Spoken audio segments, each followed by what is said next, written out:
ಕೂಡ ಹಲವಾರು ಅಭಿವೃದ್ಧಿ ಕಾಮಗಾರಿಗಳಿಗೆ ಮೊದಲು ಪೂಜನೆ ಮಾಡಿದ್ದೇವೆ. ಮೊದಲಿಗೆ ಆಟಿಯ ಗೇಟಿನಲ್ಲಿರ್ತಕ್ಕಂಥ ಸರ್ಕಲ್ ಸಾಕಷ್ಟು ರೀತಿಯಲ್ಲಿ ಅಪಘಾತಗಳು ಹೆಚ್ಚಿನ ಸಂಖ್ಯೆಯಲ್ಲಿ ಆಗ್ತಾ ಇತ್ತು. ಅದನ್ನು ಮನಗಂಡು ಇವತ್ತು ಕಾಂಸಿ ಯೋಜನೆಯ ಅಡಿಯಲ್ಲಿ 2.33 ಕೋಟಿ ಅನುದಾನದ ಅಡಿಯಲ್ಲಿ ಅಲ್ಲಿ ಸರ್ಕಲ್ ಅನ್ನ ನಿರ್ಮಾಣ ಮಾಡ್ತಾ ಇದ್ದೀವಿ. ಅದರ ಉದ್ದೇಶ ಈ ಭಾಗದ ನಮ್ಮ ಜನರು ಓಡಾಡುವಂತ ಸಂದರ್ಭದಲ್ಲಿ ರಸ್ತೆ ಅಪಘಾತಗಳು ಕಮ್ಮಿ ಆಗಬೇಕು ಅಂತಕ್ಕಂಥ ದೃಷ್ಟಿಯನ್ನು ಇಟ್ಕೊಂಡು ಆ ಸರ್ಕಲ್ ಅನ್ನ ಮಾಡ್ತಾ ಇದ್ದೀವಿ. ಅದನ್ನ ಪೂರ್ಣ ವಿಸ್ತೀರ್ಣ ಮಾಡಿ ದೊಡ್ಡ ಸರ್ಕಲ್ ಮಾಡಿ ಅಲ್ಲಿ ಮಧ್ಯದಲ್ಲಿ ಒಂದು ಸರ್ಕಲ್ ಅನ್ನ ಮಾಡಿಸಿ ಅದಕ್ಕೆ ಒಂದು 50 ಮೀಟರ್ ಕೂಡ ಮಾಡಿಸುವಂತ ನಿಟ್ಟಿನಲ್ಲಿ ಈಗಾಗಲೇ ನಾವು ಏನು ಪಿಡಬ್ಲ್ಯೂಡಿ ಇಲಾಖೆಯ ಅಧಿಕಾರಿಗಳಿಗೆ ಸೂಚನೆ ಕೊಟ್ಟಿದ್ದೀವಿ, ಕಾಂಟ್ರಾಕ್ಟರ್ ಸೂಚನೆ ಕೊಟ್ಟಿದ್ದೀವಿ. ಬಹಳ ದೊಡ್ಡ ಮಟ್ಟದ ಸರ್ಕಲ್ ಆಗುತ್ತೆ.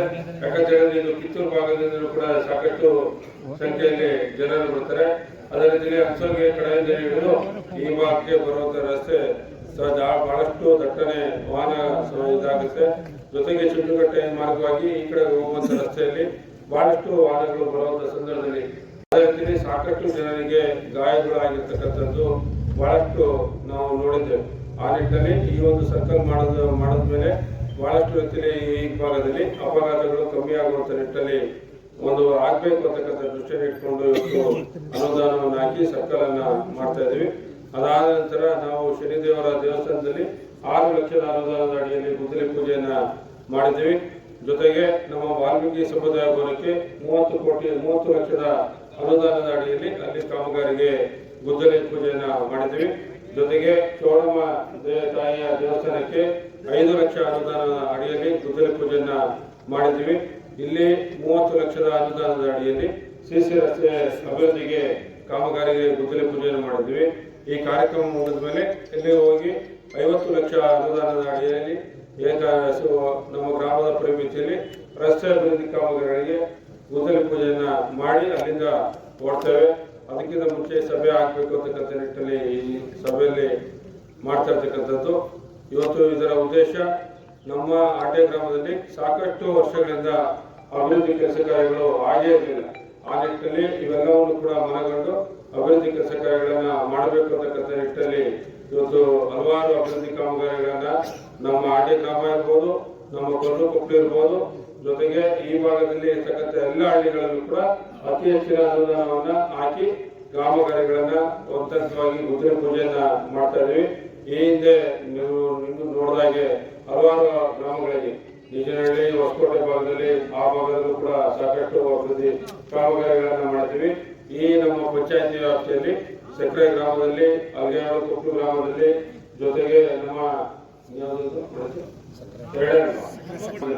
ಇವೆಲ್ಲವೂ ಕೂಡ ಮಾಡಿರ್ತಕ್ಕಂಥದ್ದು. ಅದರ ಜೊತೆಯಲ್ಲಿ ಇನ್ನೂ ಸಾಕಷ್ಟು ರೀತಿಯಲ್ಲಿ ಚುಂಚುಕಟ್ಟೆ ಹೋಬಳಿಯಲ್ಲಿ ಹಲವಾರು ಗ್ರಾಮಗಳಿಗೆ ಅಭಿವೃದ್ಧಿ ಕಾಮಗಾರಿಗಳಿಗೆ ಅನುದಾನವನ್ನು ಹಾಕಿದ್ದೇವೆ. ಅವೆಲ್ಲವನ್ನು ಕೂಡ ಮುಂದಿನ ದಿನಗಳಲ್ಲಿ ಹಂತವಾಗಿ ಕಾಮಗಾರಿಗಳಿಗೆ ಗುದ್ದಲಿ ಪೂಜೆಯನ್ನು ಮಾಡ್ತೇವೆ ಅಂತಕ್ಕಂಥ ಮಾತನ್ನ ಈ ಸಂದರ್ಭದಲ್ಲಿ ಹೇಳ್ತಾ, ಇದರನ್ನ ನಿರ್ಮಾಣ ಮಾಡಿಕೊಡ್ಬೇಕು ಅಂತಕ್ಕಂಥ ನಿಟ್ಟಿನಲ್ಲಿ ನಮಗೆ ಜವಾಬ್ದಾರಿ ಹೇಳಿದ್ರೆ ಖಂಡಿತ ಅದನ್ನು ಕೂಡ ಮಾಡಿಸ್ಕೊಡ್ತೇವೆ ಅಂತಕ್ಕಂಥ ನಿಟ್ಟಿನಲ್ಲಿ ಅವ್ರಿಗೆ ಭರವಸೆಯನ್ನು ಕೊಟ್ಟಿದ್ದೇವೆ. ಖಂಡಿತ ಅದನ್ನ ಆ ಕಾಮಗಾರಿಗಳನ್ನು ಕೂಡ ಮುಂದಿನ ದಿನಗಳಲ್ಲಿ ಮಾಡಿಕೊಡ್ತೇನೆ ಅಂತಕ್ಕಂಥ ಮಾತನ್ನ ಈ ಒಂದು ಸಭೆಯಲ್ಲಿ ಹೇಳೋದಕ್ಕೆ ನಾನು ಇಷ್ಟಪಡ್ತೇನೆ. ಅದೇ ರೀತಿ ಇನ್ನ ನಮ್ಮ ಗ್ರಾಮದಲ್ಲಿ ನಮ್ಮ ಮಹಿಳೆಯರಿಗೆ ಬಹಳಷ್ಟು ರೀತಿಯಲ್ಲಿ ಅನುಕೂಲ ಆಗುವಂತ ನಿಟ್ಟಿನಲ್ಲಿ ಒಂದು ಸೋಪಾನ್ ಕಟ್ಟೆ ಬೇಕು ಅಂತಕ್ಕಂಥ ನಿಟ್ಟಿನಲ್ಲಿ ಕೇಳ್ಕೊಂಡಿದ್ರು. ಅದಕ್ಕೆ ಈಗಾಗಲೇ ನಾವೇನೋ ಬೇರೆ ವ್ಯವಸ್ಥೆಯಲ್ಲಿ ಮಾಡಿದ್ವಿ, ಆದ್ರೆ ಅದು ಕಾರ್ಯರೂಪಕ್ಕೆ ಬರಲಿಕ್ಕೆ ಸಾಧ್ಯ ಆಗಿಲ್ಲ. ನಾನು ಮುಂದಿನ ದಿನಗಳಲ್ಲಿ ನಮ್ಮ ಸಣ್ಣ ನೀರಾವರಿ ಇಲಾಖೆ ಅಡಿಯಲ್ಲಿ 2 ಕೋಟಿ ಅನುದಾನದಲ್ಲಿ ಈ ಭಾಗದಲ್ಲಿ ಸೋಪಾನ್ ಕಟ್ಟೆಯ ನಿರ್ಮಾಣ ಮಾಡೋದಕ್ಕೆ ಎಲ್ಲ ರೀತಿಯಾಗಿ ಕ್ರಮಗಳನ್ನು ತೆಗೆದುಕೊಂಡು ನಾನು ಮಾಡಿಕೊಡ್ತೇನೆ ಅಂತಕ್ಕಂಥ ಮಾತನ್ನ ನಾನು ಈ ಸಂದರ್ಭದಲ್ಲಿ ಹೇಳೋದಕ್ಕೆ ಇಷ್ಟಪಡ್ತೇನೆ. ಇದರ ಜೊತೆಯಲ್ಲಿ ನಮ್ಮ ಚುಂಚುಕಟ್ಟೆ ಹೋಬಳಿಯಲ್ಲಿ ಸಾಕಷ್ಟು ರೀತಿಯ ಅಭಿವೃದ್ಧಿ ಕಾಮಗಾರಿಗಳಿಗೆ ಈಗಾಗಲೇ ಅನುದಾನವನ್ನ ಹಾಕಿದ್ದೇವೆ.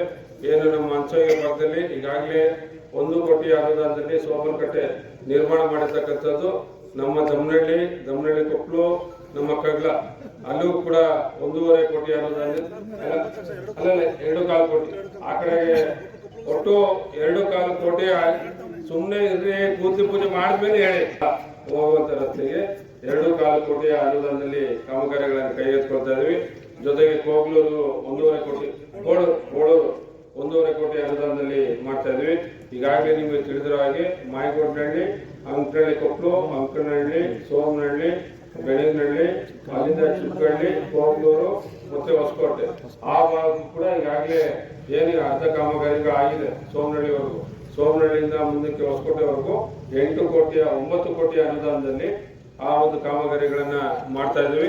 ಇದರ ಜೊತೆಗೆ ಸಾಕಷ್ಟು ರೀತಿಯ ಅಭಿವೃದ್ಧಿ ಕೆಲಸ ಕಾರ್ಯಗಳು ನಮ್ಮ ನಾಡಪ್ರಳ್ಳಿ ಇರ್ಬೋದು, ಬಂಡಳ್ಳಿ ಇರ್ಬೋದು, ಹಲವಾರು ಅಭಿವೃದ್ಧಿ ಕೆಲಸ ಕಾಮಗಾರಿಗಳನ್ನ ಕೈ ಎತ್ಕೊಂಡಿದ್ದೀವಿ.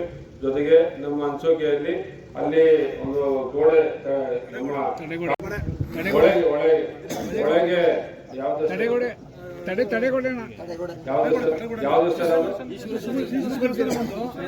ಈಶ್ವರ ದೇವಸ್ಥಾನ, ರಾಘವೇಂದ್ರ ಸ್ವಾಮಿ ದೇವಸ್ಥಾನ ಇರತಕ್ಕಂಥ ಭಾಗದಲ್ಲಿ ಒಳಗೆ ಸಂಪರ್ಕ ಇರ್ತಕ್ಕಂಥ ನಿಟ್ಟಲ್ಲಿ ಅಲ್ಲಿಗಾಗಲೇ ದೊಡ್ಡ ಮರ ಇತ್ತು. ಮರವು ಕೂಡ ಬಿದ್ದು ಅಲ್ಲಿ ಸಾಕಷ್ಟು ರೀತಿಯಲ್ಲಿ ಆ ಭಾಗದಲ್ಲಿ ಬಹಳಷ್ಟು ರೀತಿಯಲ್ಲಿ ಹಾನಿಯಾಗುತ್ತೆ ಅಂತಕ್ಕಂಥ ನಿಟ್ಟಲ್ಲಿ ಈ 1 ವರ್ಷದ ಹಿಂದೆ ರಥೋತ್ಸವ ಸಂದರ್ಭದಲ್ಲಿ ಅದಾಗಿತ್ತು. ಅದನ್ನ ಕೇಳ್ಕೊಂಡಿದ್ದು. ಅದಕ್ಕೆ 6 ಕೋಟಿಯ ಅನುದಾನದ ಅಡಿಯಲ್ಲಿ ಆ ಒಂದು ರಸ್ತೆ ಕಾಲುವೆಗೆ ಒಳಗೆ ತಡೆಗೋಡೆಯನ್ನು ನಿರ್ಮಾಣ ಮಾಡಬೇಕು. ಒಳಗೆ ತಡೆಗೋಡೆಯನ್ನು ನಿರ್ಮಾಣ ಮಾಡಿ ಆ ಒಂದು ದೇವಸ್ಥಾನದ ಮುಂದೆ ಒಂದು ಆವರಣವನ್ನ ಒಂದು ಸುಂದರವಾದಂಥ ರೀತಿಯಲ್ಲಿ ಒಂದು ನಿರ್ಮಾಣ ಮಾಡಬೇಕಂತಕ್ಕಂಥ ನಿಟ್ಟಲ್ಲಿ ಎಲ್ಲ ರೀತಿಯಾಗಿ ಸಿದ್ಧತೆಗಳನ್ನ ಮಾಡ್ಕೊಂಡಿದ್ವಿ. ಇದು ಜೊತೆಗೆ ಈಗಾಗಲೇ ಚಿಕ್ಕನ್ಸೋಗೆ ಕಡೆಯಿಂದ ಹೋಗುವಂತ ರಸ್ತೆ ಈಗಾಗಲೇ ಎಲ್ಲ ರೀತಿಯಾಗಿ ಸುಸಜ್ಜಿಸುವಂತ ರಸ್ತೆ ಕೂಡ ಆಗಿದೆ. ಜೊತೆಗೆ ಮುಂದಿನ ದಿನಗಳಲ್ಲಿ ನಮ್ಮ ಯರನಹಳ್ಳಿಯ ಕೊನೆ ಅಂತ ಏನಿದೆ ಅಲ್ಲಿಯೂ ಕೂಡ ರಸ್ತೆಗೆ ಅನುದಾನವನ್ನು ಹಾಕಿದ್ದೇವೆ. ಆ ಭಾಗದಲ್ಲೂ ಕೂಡ ರಸ್ತೆ ಅಭಿವೃದ್ಧಿಯನ್ನ ಮಾಡುತ್ತೇವೆ ಅಂತಕ್ಕಂಥ ನಿಟ್ಟಲ್ಲಿ ಹೇಳೋದಕ್ಕೆ ಇಷ್ಟಪಡ್ತೇನೆ. ಇದರ ಜೊತೆಯಲ್ಲಿ ಸಾಕಷ್ಟು ರೀತಿಯಲ್ಲಿ ಅಭಿವೃದ್ಧಿ ಕೆಲಸ